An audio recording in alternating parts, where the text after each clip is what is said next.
রাজনীতির যে হানাহানি বিশেষ করে ক্যাম্পাস ভিত্তিক যেটা আমরা দেখতে পাচ্ছি সেটা আমরা কোনোভাবেই চাই না। বাংলাদেশের সাধারণ জনগণ এগুলো দেখতে চায় না। 52-র যে ভাষা আন্দোলন তার একটা তাৎপর্য রয়েছে। বর্তমান প্রজন্মকে এই ভাষা আন্দোলনের ইতিহাস সেটিকে ভালো মতো জানতে হবে, বুঝতে হবে।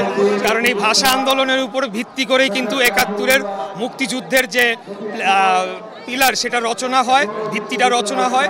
এবং আপনারা আবারও দেখেছেন যে ২০২৪ সালে আবারও ছাত্রদের আন্দোলনের মুখেই কিন্তু আমরা ফ্যাসিবাদ মুক্ত হয়ে জনগণের অধিকার সংরক্ষিত হয়।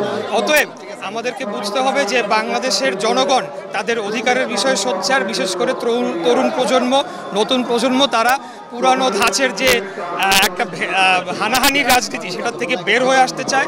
আমরা এটা আর চাই না। আমরা চাই সকলে আমরা যারা রয়েছি আমরা ফ্যাসিবাদ মুক্ত বাংলাদেশে ফ্যাসিবাদ বিরোধী সকল জনগোষ্ঠী আমরা আগামী দিনে সহ অবস্থান করার মাধ্যমে আমরা বাংলাদেশকে এগিয়ে নিয়ে যাব।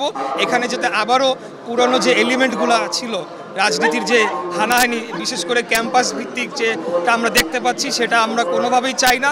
বাংলাদেশের সাধারণ জনগণ এগুলো দেখতে চায় না। আমরা সহ অবস্থান চাই। সবার রাজনীতি করার অধিকার রয়েছে, সবাই যাতে সেটা চর্চা করতে পারে আমরা সেটা দেখতে চাই। এটাই আমাদের কথা।